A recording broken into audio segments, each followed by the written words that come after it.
Good morning, everyone. Firstly, looks like we have most people dialed in, so we'll kick things off. Firstly, thank you for taking the time out to dial in today's session. No doubt you've been inundated with requests for webinars over the last couple of months on the back of COVID, so greatly appreciate you dialing in. Today's presentation is the importance of lifetime value.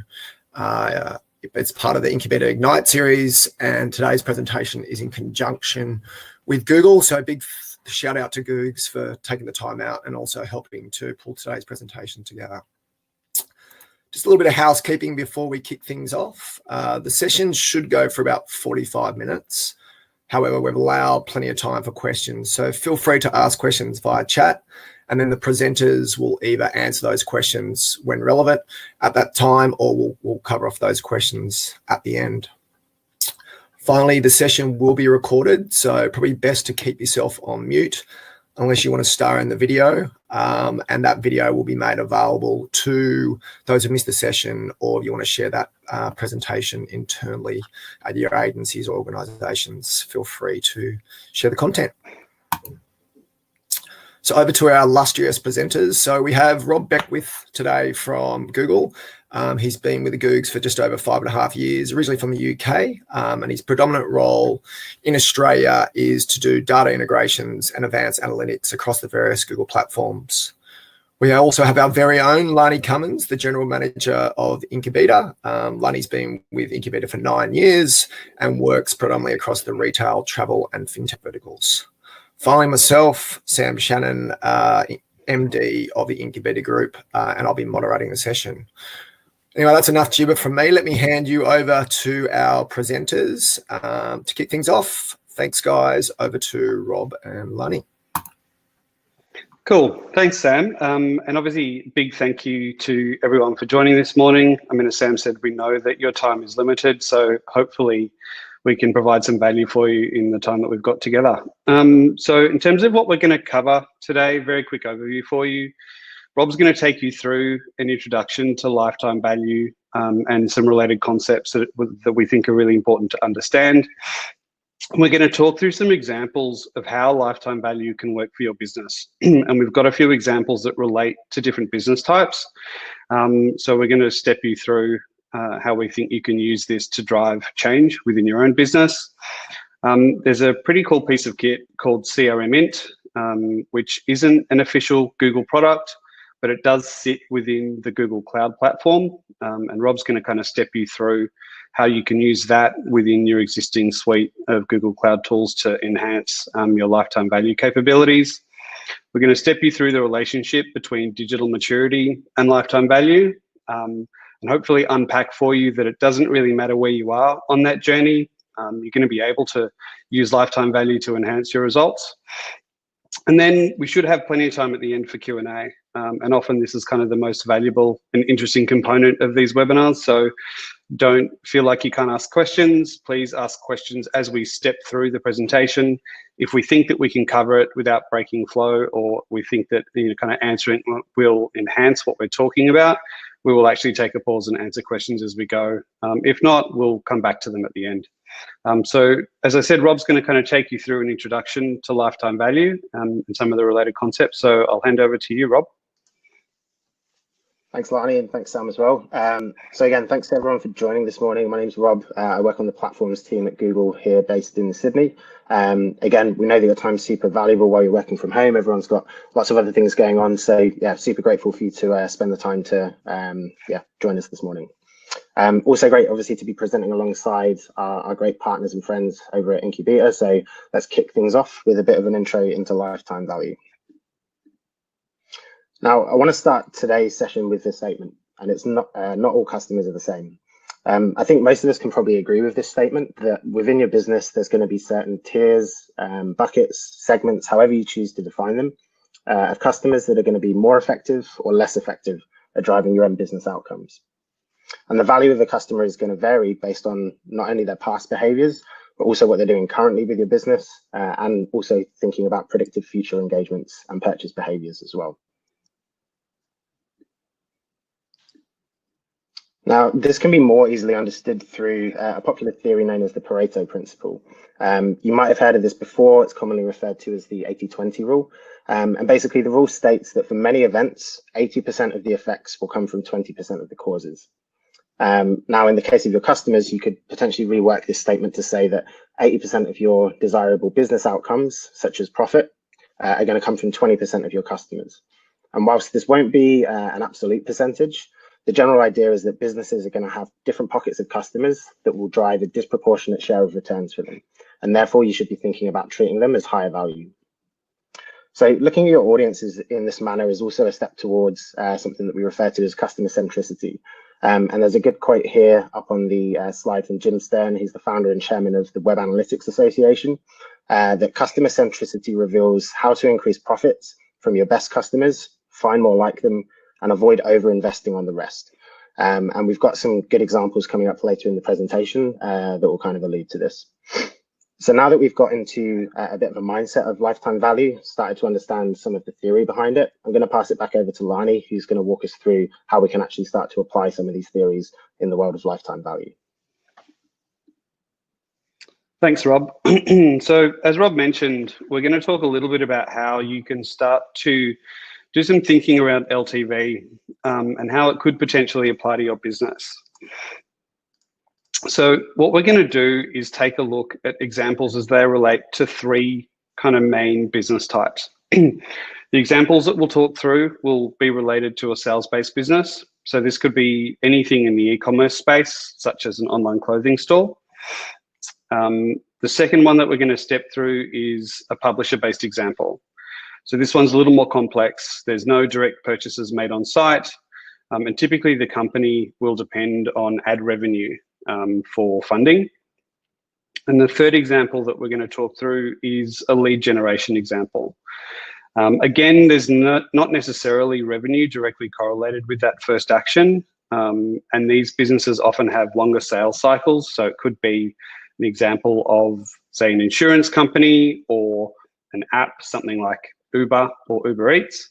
But we're going to step you through how being able to tie revenue back to that initial action means that you can start to look at lifetime value. But before we kind of get into those more complex examples, Rob's going to take you through a really easy way that you can start to look at lifetime value. And this is already available within Google Analytics. Thanks, Lani. So look, whether you're using the free version of Google Analytics, which is the most widely used web analytics tool globally, or if you're on our Enterprise Analytics 360 offering of the product, there's already an out-of-the-box solution which basically enables you to start your journey with lifetime value. So you do have the functionality within Google Analytics, within the account in the UI, to basically create segments and start to bucket users into varying groups of value based on the specific actions that they've taken on site and the kind of behaviors that they're performing on site as well. So if you look at the example that I've got on the screen here, so here we're basically segmenting users who have completed more than 5 transactions. And across those 5 transactions, they've delivered a revenue each of over $1,000. So this is a super simple example, but something really actionable that you can deploy within a few clicks right after this webinar if you want.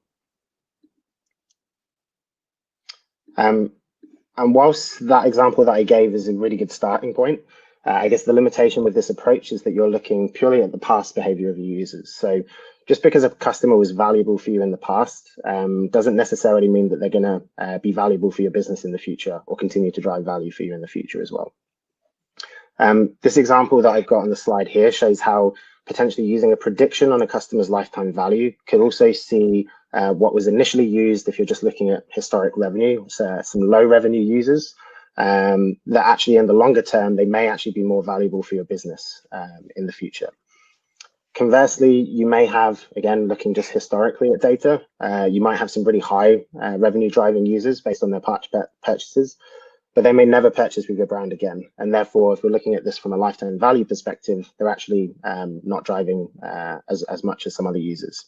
So if you really want to start to take action on the LTV pipeline, like I said, the initial starting point, I think looking at previous behaviors is a great starting point and something everyone can do today. But if you really want to start to take action on that pipeline, You really need to focus on going beyond just transactions and revenue, and you need to really start thinking about moving towards something like prediction. Cool. So, I mean, in order to get to a place where you're able to start to predict lifetime value, you need to have some sort of methodology for scoring your customers or rating your customers. And the one that we tend to use most frequently is an RFM model, or recency, frequency, and monetary value. What's great about these is that it's a nice, easy way to kind of group clusters of customers based on their value to your business. So what does an RFM model actually entail? So an RFM model has 3 elements, and those elements are recency, which is how recently the customer has made a valuable action. Now, obviously, based on your business type, that action could vary. It's part of the reason why we use that language as opposed to calling out revenue or anything specific like that. Frequency is how frequently they perform that action, and monetary is how much value is generated as a result. So those are the 3 criteria by which we would typically score individual users. So to help kind of bring that to life a little bit, we're going to step through an example. So meet Joe. So Joe typically buys from us, say, 4 times a year, right? Which is more frequently than our average user. So as a consequence, based on our RFM model, we're going to give him a 6 out of 10 for frequency. So kind of slightly above average. When he does buy, he tends to spend a lot more than most of our other customers, puts him right up there in terms of monetary value to the business. So for that component, we're going to give him a 9. The challenge that we've got is that Joe hasn't actually been back to the website for a while, so the recency score is quite low, sitting at a 3. What that means is that our LTV score for Joe, when you weight it out across all 3 metrics, is a 6 out of 10. So now that's interesting, but it doesn't actually translate into any kind of understanding on a broader scale, and it's not actionable. So in order to start to get to a place where you can understand LTV a little bit better and start to create cohorts that enable you to take action, you need to apply that same modeling across a much larger group of users. Once you've done that, you start to get a better understanding of where each user group sits in relation to the other, and therefore which ones are more valuable to your business. So as with a lot of things in this space, the longer that you have a model in place for and the more data that you feed it, the better it becomes. Once you start to get enough of this data into the system, you can build out predictive models. So you start to go away from looking at past behavior. You start to get to a place where you can actually predict what a user's lifetime value is going to be based on, it could be shared signals, so things that your current valuable customers have in common with these customers. It could be behavioral indications. There's lots of different things that start to surface, and often machine learning models pick up on these and give you segments of predicted customers. So once you've got these segments of expected customer value, how do you actually take them and apply them to your business? This is where we're going to start talking about use cases. So the first example that we're going to step you through relates to an e-commerce business.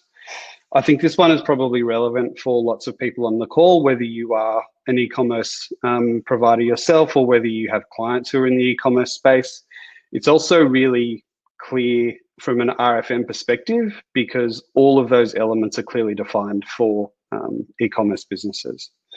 So let's have a look at an example that's based on how understanding LTV can inform marketing spend allocations.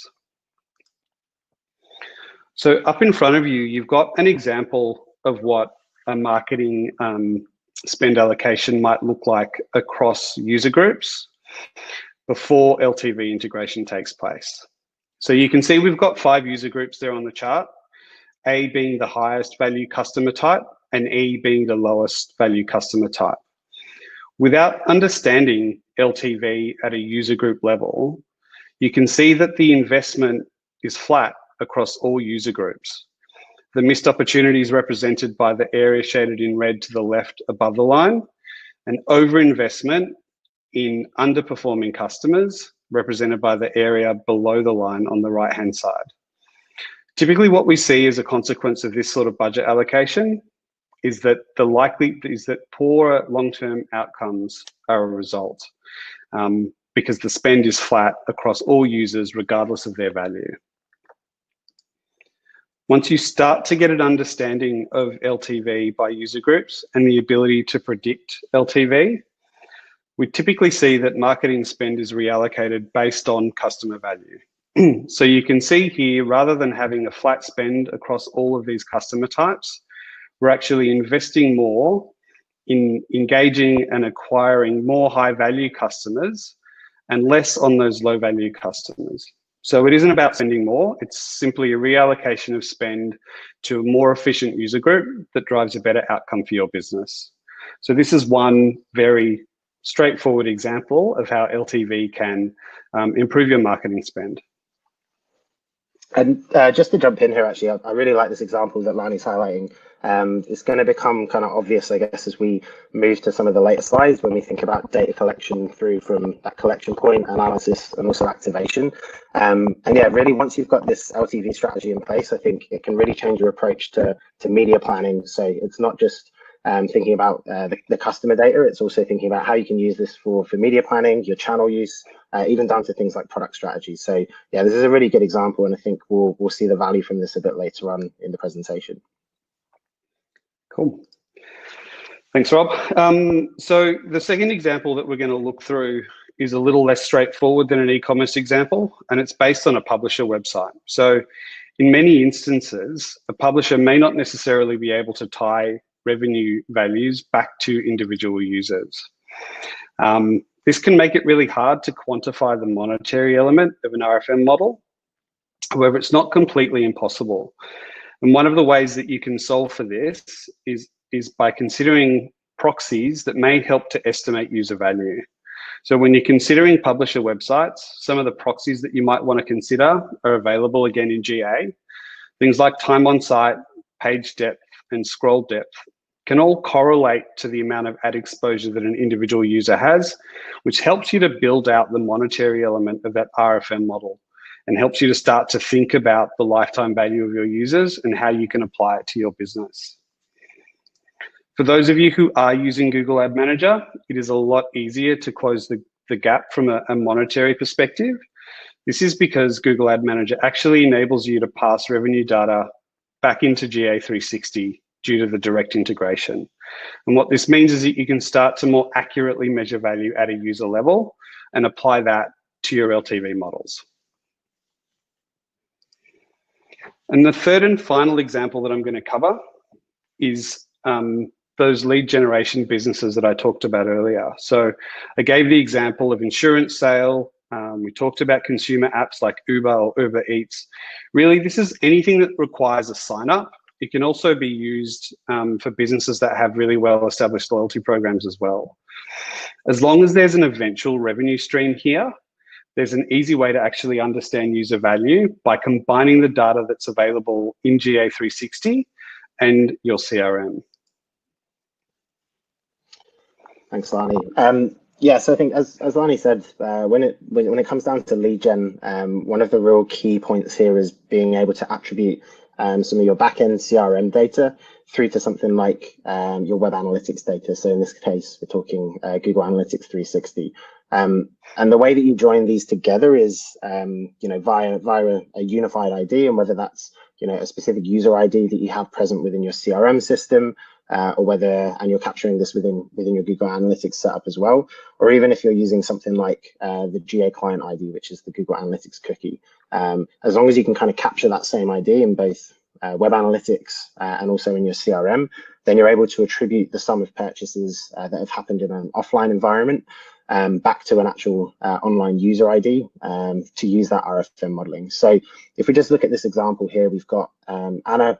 She has gone onto a website, let's say for an insurance company, and she's completed a quote. So you can see down in the bottom left corner, we've got the GA360 data there. So we know that there was 3 sessions which led to this, 10 product page views. She hasn't made a purchase yet, but we do have that user ID captured. Now, she's then gone and purchased that home insurance product over the phone. and we have that same user ID that's been captured against the CRM data. So we know that she's an active customer, she's got a loyalty rating, and then we've got the revenue associated with it there. And again, that common kind of user ID is that join key of how we can bring those data sets together and then start to understand what the lifetime value of an offline purchase and tie that back to an online user. Yeah, and what's really great about this is that this applies to lots of different types of businesses. So, you know, we've talked through an insurance sale here, but if you're an omni-channel retailer who's selling online and in store, and you've got a way of connecting those data sets through a loyalty program or e-receipts, this is just as applicable for those models. So it's a really powerful way to kind of understand user value. Cool. So now we're going to take you through a tool that is designed to make the process of leveraging that data within Google Cloud Platform as easy as possible. It's a tool called CRMInt. Now, CRMInt was originally developed by a team within Google.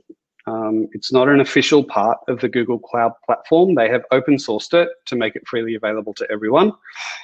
It was designed, however, to automate the flow of data between existing Google Cloud products, including Google Analytics and BigQuery, and Google Ads. So CRMInt is designed to be an easier, more automated way of getting that kind of data into the cloud. And because it gets it up into the cloud, it has the potential to then help with all sorts of things, including query automation, audience scoring, and even media activation. So Rob's going to walk you through an overview of the tool and where it sits within the broader cloud ecosystem. Cool. Yeah, so where does CRMInt fit into what we've just been talking about? Well, I think this slide is a really good representation of that data flow point that I made earlier on. So you can see here we're kind of moving left to right in terms of the different stages of a data life cycle and how everything's connected. So thinking about initially that collection of data from your website in Google Analytics, whether that's again free or the 360 version of the product. Thinking about collecting data in your CRM system, regardless of what CRM system that's being used, and then bringing these data sets, into a cloud environment and running something like CRMInt on top of this. So here you can run the RFM models that Lani's been talking about, get that scoring at a user level, and start to onboard those back into GA360 to do kind of final segmentation, and then really start to take action on those by activating back into both media buying platforms across the Google Marketing Platform or Google Ads, and even down to things like on-site personalization. So if you're using something like Optimize or Optimize 360, being able to start to leverage some of that data to not only personalize the ad experience that customers are seeing, but also that experience once they get to your website. So in terms of some use cases, once you actually get to this sort of pointy end of activation, maybe you want to activate those lifetime value audiences against specific publishers in something like Display and Video 360, where you might have seen good performance in the past. You might want to be thinking about finding more valuable users. Maybe use something like similar audiences where you can seek out potential new customers who have similar behaviors or traits to your existing high value customers. Lastly, you might just want to dial up your search campaign efforts, and whether that's through Search Ads 360 or Google Ads, but starting to bid more on those high lifetime value audiences because they're going to bring more value to your business in the future. So whichever your use case might be, activating the lifetime value audiences across your media buying platforms is a really effective way to improve marketing relevance to deliver some end business outcomes. And just to kind of go through, I guess, the steps in a bit more in terms of, obviously something like this that's being deployed within a cloud environment is going to be a bit more involved than some of the other solutions that we've talked about, but it's still a relatively quick solution to activate, and particularly if you're working with a partner like Incubeta. So the first step is going to be enabling that export from Google Analytics 360 into Google BigQuery, which is our SQL-based cloud data warehouse. Again, this is a few kind of clicks. It takes a bit of time for the data to start processing, but you're typically looking only 1 to 2 hours to get that first step done. Then in terms of deploying CRMInt on top of your Google Cloud platform, as Lani mentioned, this has been fully open sourced. So there's a link in there where you can go to GitHub and literally download the packages. If you've got a development team, they can just kind of download all the scripts to run and get this deployed relatively quickly, again, within 20 odd minutes in terms of configuration, and then a bit of wait time before you actually start pushing data through. And this is, as I said, open to anyone to be able to deploy.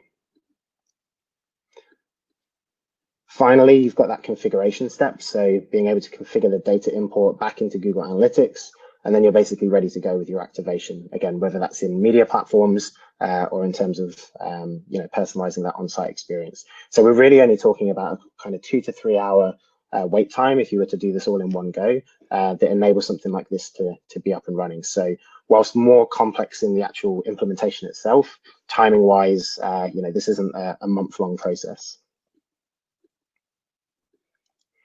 So now that we've covered some of the applications of lifetime value across different business types, we've looked at a few different types of sophistication levels that you could deploy something like this using.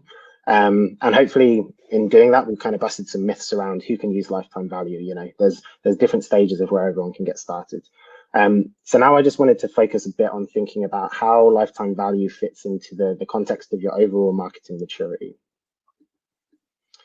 Now, hopefully, most of you on the call will have either heard about or maybe seen the joint study between the Boston Consulting Group and Google, which we did back in 2018. And the purpose of this study was to look at organizations' digital marketing capabilities and how that impacted their performance. And through this study, where we interviewed a bunch of different advertisers, publishers, media agencies, so kind of across the whole gamut of the ecosystem. And through this, we established that there were 4 benchmarks of digital marketing maturity. So we start with nascent, move up to emerging, interconnected, and finally multi-moment.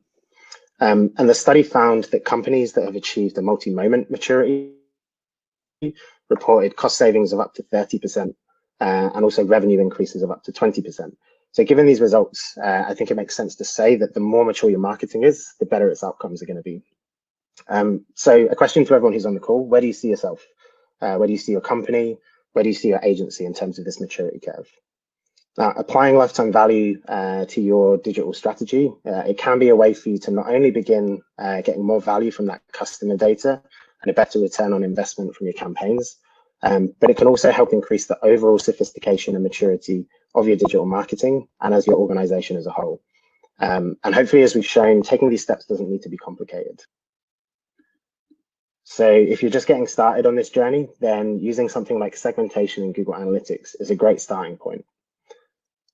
We went through the example earlier, just by leveraging the existing data that you've already got, even if you're just using the free version of Google Analytics, or if you're using the 360 version, just creating segments based on historic transaction and revenue data is a great way to get started, to start to understand what the value of those users actually are beyond, that single transaction point. Now, if you feel like you're kind of past this and you're moving up into the connected space, maybe you want to start thinking about integrating CRM data. And again, if you're using Google Analytics 360, you can already start doing this. It's kind of simple enough to be joining your online data with your offline data, your CRM data, using something like a user ID or the GA client ID, which is the Google Analytics cookie, and using this as a join key. So here you're able to enrich your existing web analytics data with a customer's in-store or offline purchases and start to factor this into their lifetime value calculations. So we kind of used an example of a lead gen example of how you could join these data sets together earlier on. And Lani mentioned that this works for e-commerce as well. So if we look at this example here, it's the same kind of flow, except we've got some different purchase behavior happening. So here we've got 2 purchases which are happening in an online environment, e-commerce, and maybe another purchase that's happening in an in-store environment. So joining that CRM data with your web analytics data enables you to bring all of those purchases together, tie them back to that user, and get a much clearer picture of a customer's lifetime value across the different environments that they might be engaging with your brand. And finally, if you feel like you're getting up to this multi-moment stage of digital marketing maturity, going into the full kind of RFM modeling approach is definitely going to be the way to go. And using a solution like CRMInt that we've just talked about, this is a really quick way for you to deploy a solution to run these RFM models over your customer data and onboard these back into Google Analytics for activation across your media, as well as your on-site personalization. So I'll now pass things back to Lani to wrap things up for us. Cool. So look, thanks, Rob, and thanks all for joining. I'm very conscious that we've kind of covered a lot, so I'm going to kind of do my best just to summarize a few key points. We are well ahead of time too, so lots of time for Q&A, which is good. Always good to kind of be able to give you some time back as well, if that's the case.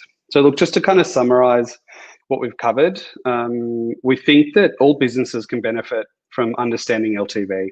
And Rob just kind of covered this off. Even if you're very much at the start of your digital maturity journey, and you've only really got, say, Google Analytics and Google Ads, there are ways that you can start to incorporate thinking around LTV into your activation. So we think, you know, everyone can kind of benefit from this sort of thinking.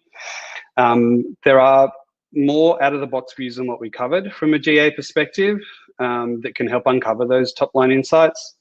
So looking at LTV by source, campaign and channel, those things can help to inform your decision-making going forward. You know, you do have access to more advanced models once you're on things like GA360, or you can combine another external data source, whether it be CRM or POS data or potentially even app data with GA. So it's good to start thinking about whether or not that could be applicable to your business. And then once you kind of get that data in place and it's properly structured, all sorts of things become possible. And we kind of took you through predictive modeling and how that flows directly into activation and advertising. So hopefully we've kind of given you some food for thought, introduced you to some concepts that perhaps you hadn't been thinking about before, and inspired a little bit of action. I'm going to hand back to Sam, who's going to manage the Q&A. Thanks, gents. Now, guys, don't be shy. Feel free to get any of those dying questions you've been wanting to ask Google over the years. But maybe I'll kick things off. I mean, look, this sounds great, but, you know, my organization's only nascent. Isn't it all too hard? And don't you need GA360 to do this stuff? Yeah, so I can jump in and think that's one. I think, you know, as much as we'd love to have everybody on GA360, it's obviously not going to be possible for all businesses, and depending where people are in their journey, it's going to make sense at different times. So, yeah, I think hopefully, as we've shown from some of the initial examples, particularly of just doing, you know, some simple segmentation within just the free version of Google Analytics, you know, you should, if you've got that product in place already, hopefully you're already capturing some of that data, and you can just do something simple like have a look at, you know, at a user level, someone who's completed multiple transactions over a period of time up to a certain value, and start to look at some segmentation that way. That's just a real simple example of a way to get started and doesn't require you to have the 360 version of the product. Lani, I don't know if you've got anything else to add on that one. No. I mean, I think we kind of talked about it a couple of times through the presentation as well. It definitely is something that you don't need to be on GA360 or have advanced capabilities to start activating on. Cool. Thanks, guys. Another question from Nitesh. Can you show ads to only certain LTV users, ads like retargeting? Yep, I'm happy to take this one, Rob, if you want. Yeah, I mean, it can work the same way as any kind of audience targeting from an ad activation perspective. So long as you can create the segments and the audiences in GA and pass them through to wherever you're activating media, then you can definitely control the ads that are shown to those users. And it could be that you want to show them a slightly different execution, you want to personalize the messaging, maybe you want to use that audience to create similar audiences to then drive your acquisition efforts. There's lots of different ways that you can activate against those audiences, provided you can get them out of GA into whatever platform you're using for ad targeting, which obviously if you're within the Google suite is really easy to do. I don't know, Rob, if you've got any thoughts on that. Yeah, I think just to kind of build on that a bit more, Lani's right in terms of, the activation point of those audiences is super important. But I think where you can sort of build on that even further is looking at things like similar audiences. So if you've already built out that cohort of customers who are high value, in some cases, you might actually not want to be pushing as much advertising to them because you know the regularity that they come back to your site and how often they're purchasing. So maybe it's more a case of suppressing some of those audiences and using something like similar audiences to try and find users who exhibit similar behavior that might be likely to turn into high value customers for you in the future. Likewise as well, I think outside of just the ads targeting side of things, you can also think about this from a bidding perspective. So if we're looking at search, using some of these data points and audiences to inform what your bidding strategy is and whether you bid up on these high value or medium value customers, bid down on those low value customers. So there's a few different applications, but I think it all starts with that segmentation piece. And once you've got that right, the activation routes, there's lots of different options to go for. Thanks, guys. Another question from Seb. He's keen to implement this in his organization, but what types of skills, people do you need to have in-house as a minimum? Yeah, it's a good question. And I think, again, it kind of goes back to that maturity curve side of things and where those capabilities need to sit. So, if you're just getting started on this journey, if you have access to Google Analytics yourself, that's kind of all you need as that starting point. Starting to do that initial segmentation, as long as you've got access to Google Analytics and you know how to use the tool, then this is definitely something you can kind of get involved with. As you start to move up into things like integrating CRM data, that's potentially where it gets a little bit more complicated because you need to obviously join those two data sets in something like a data warehouse. And that's where either if you've got in-house, development teams or someone who knows how to write SQL, that's kind of primarily a good type of person to have. Alternatively, if you don't have that capability, obviously our good friends at Incubeta who are on the call have those kind of capabilities in-house, and I'm sure we'd be able to kind of scope out what those type of projects might look like and how they could help your business. Yep. No, I mean, I think all of the kind of partners who are in this space can obviously help, right? Which is great, but where we have found most success is where there's been a good combination of strong in-house resources with strong partnership. Because having people in the business who understand what they're doing, who understand the nature of the business really helps to enhance results. And I think it also helps to raise the profile of the work internally as well. And sometimes the challenges with this sort of thinking aren't necessarily technical, that it can be that you need to get buy-in at an executive level. So having people who can understand and advocate for this sort of thinking inside a business is important as well. Cool. Thanks, guys. A question from Amish from Crown. Activating audiences in GA360. For low recency but high value users, how do we activate audiences in GA360 given audience thresholds of 1,000 active users in the last 7 days?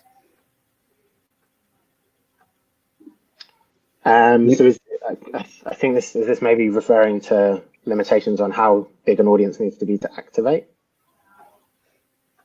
If we're talking about in terms of the threshold you need to hit, yeah, I mean, obviously between GA360 and the buying platforms, there are some limitations in terms of needing to hit a certain threshold of users to start targeting against. And the reason for that is kind of privacy. So obviously we don't allow audiences to be built that target a single user. So that potentially could be a challenge. I think if you are finding that your segments that you're building are too small to activate against, then it's a case of sort of broadening some of that that criteria of how you've done the segmentation to enable that audience to be large enough to be targeted. Alternatively, as I said, once you've built those audiences out, looking at things like similar audiences where you can build, basically lookalike audiences of an existing segment that you have already. Yeah. I was going to say that there's a point at which your audiences become too granular to be effective anyway as well. And so, I mean, if you kind of find yourself in that position, think about combining audiences or combining them with similar audiences as a way of kind of activating against them more efficiently. Thanks, guys. Just another one from Dave O'Rourke from The Iconic. We are currently, this one's quite detailed, we are currently predicting LTV and pushing value-based segments into SADV360. Can you talk a bit about advanced activations outside of maximizing impression share and bid adjustments for high-value customers and not over-investing in the low-value consumers? What are the leaders in this space doing? Okay. Happy to jump in and start on this. Go for it. Yep, and go for it.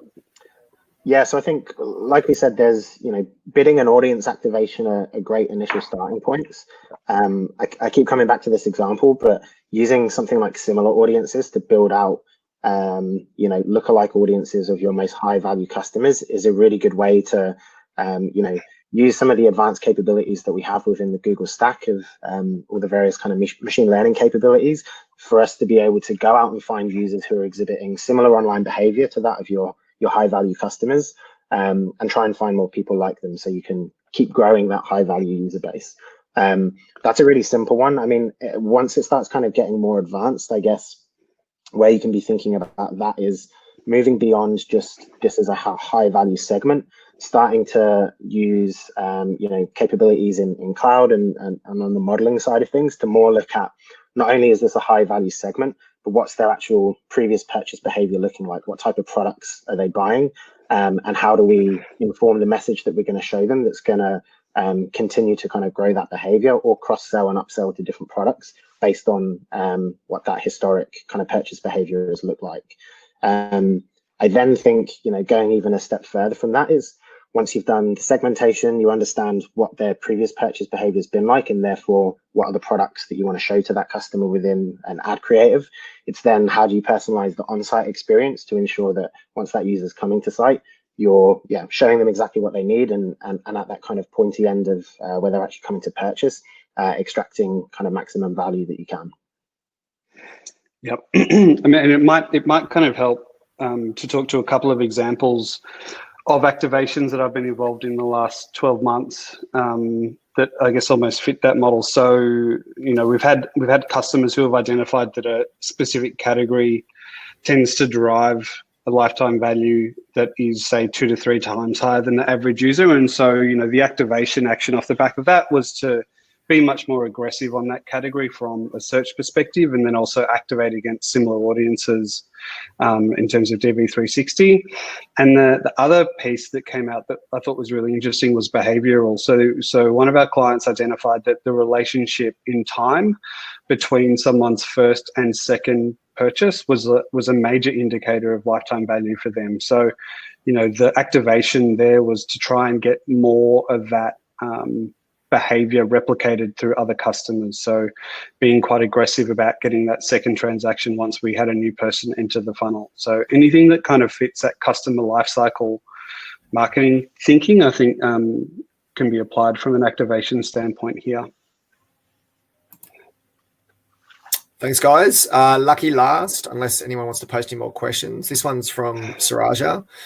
The CRM ID matching with the GA ID, is that a feature for Salesforce only under GA360, or is it a free GA and more CRM partners?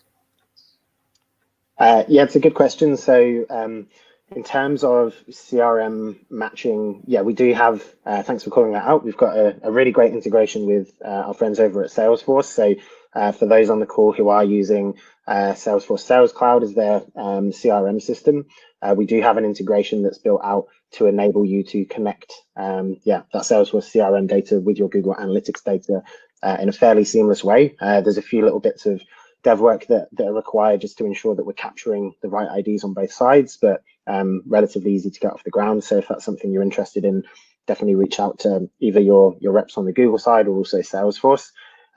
Within GA360 though, however, we're not kind of just tied to Salesforce. It doesn't matter what CRM platform that you're using. So as long as you can get that data into something like a BigQuery where you're exporting your GA360 data, and there is that common ID that you can join against, that's really all you need to kind of join these data sets together. So CRM data into BigQuery, GA360 data out, and then just ensuring you've got that common identifier. So whether that's a CRM ID that you have existing in your CRM that's also being captured when a customer logs into your website, and we can capture that within the GA data. That gives us a join key to be able to pull those data sets together. Similarly, if you're capturing the GA cookie or something else within your CRM data, depending on how that specific data is being captured, then that's another kind of join capability. And I think just to touch on that, there was a question just before that regarding what level of SQL somebody would need to deploy this. It doesn't need to be super complex. Like the type of queries that you're going to be running to join these data sets together are literally that. So to look up specific columns and join two IDs together. So yeah, it doesn't need to be, you don't need a full-blown kind of data scientist to be doing these kind of joining. Thanks, guys. Unless there's any other dying questions, we'll probably finish things off. Finally, big thank you to everyone for taking the time out. I know you're getting like at least 10 invites a day probably at the moment, so we really do appreciate you dialing in. Feel free to reach out to either Google or ourselves if you've got any questions or you need any assistance with anything. And once again, thank you for joining the session. The presentation will be sent out to all attendees later this week. Thanks, guys. Thank you. Thanks, everybody. Cheers.